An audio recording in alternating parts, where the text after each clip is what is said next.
श्रीमद् भगवद गीता एक पवित्र ग्रंथ है। महाभारत युद्ध के दौरान भगवान श्री कृष्ण ने अर्जुन को श्रीमद् भगवद गीता का ज्ञान प्रदान किया था। इस ग्रंथ में भगवान श्री कृष्ण के एक एक शब्द मूल्यवान है। गीता के उपदेश को आप अपनी जीवन में पालन करके जीवन को शांतिपूर्ण तरीके से बीता सकते हैं और किसी भी मुश्किल से आसानी से निकल सकते हैं। आज हम इस लेख में पोस्ट किए हैं, जिसे पढ़ के आप अपनी जिंदगी में सकारात्मक परिवर्तन ला सकते हैं।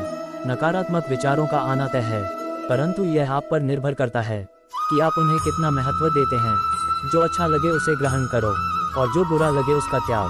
फिर चाहे वह विचार हो, कर्म हो या मनुष्य, मैं भूत, वर्तमान और भविष्य के सभी प्राणियों को जानता हूँ, किंतु वास्तविकता में मुझे कोई नहीं जानता।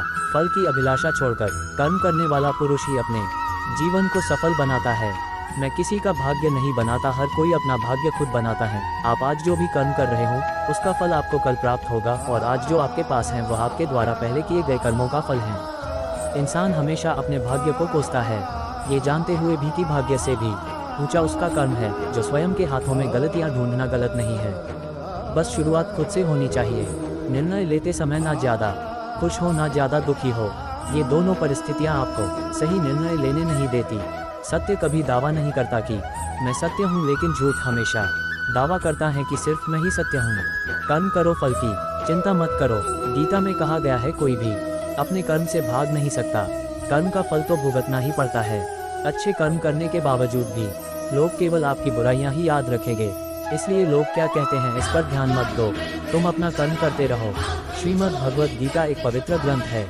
महाभारत युद्ध के दौरान भगवान श्री कृष्ण ने अर्जुन को श्रीमद् भगवद गीता का ज्ञान प्रदान किया था। इस ग्रंथ में भगवान श्री कृष्ण के एक एक शब्द मूल्यवान है। गीता के उपदेश को आप अपनी जीवन में पालन करके जीवन को शांतिपूर्ण तरीके से बीता सकते हैं और किसी भी मुश्किल से आसानी से निकल सकते हैं। आज हम इस लेख में पोस्ट किए हैं, जिसे पढ़ के आप अपनी जिंदगी में सकारात्मक परिवर्तन ला सकते हैं। नकारात्मक विचारों का आना तय है, परंतु यह आप पर निर्भर करता है कि आप उन्हें कितना महत्व देते हैं। जो अच्छा लगे उसे ग्रहण करो और जो बुरा लगे उसका त्याग। फिर चाहे वह विचार हो, कर्म हो या मनुष्य, मैं भूत, वर्तमान और भविष्य के सभी प्राणियों को जानता हूँ, किंतु वास्तविकता में मुझे कोई नहीं जानता। फल की अभिलाषा छोड़कर कर्म करने वाला पुरुष ही अपने जीवन को सफल बनाता है। मैं किसी का भाग्य नहीं बनाता, हर कोई अपना भाग्य खुद बनाता है। आप आज जो भी कर्म कर रहे हो उसका फल आपको कल प्राप्त होगा, और आज जो आपके पास है वह आपके द्वारा पहले किए गए कर्मों का फल है। इंसान हमेशा अपने भाग्य को कोसता है, ये जानते हुए भी कि भाग्य से भी ऊंचा उसका कर्म है। जो स्वयं के हाथों में गलतियां ढूंढना गलत नहीं है, बस शुरुआत खुद से होनी चाहिए। निर्णय लेते समय ना ज़्यादा खुश हो ना ज़्यादा दुखी हो, ये दोनों परिस्थितियां आपको सही निर्णय लेने नहीं देती। सत्य कभी दावा नहीं करता कि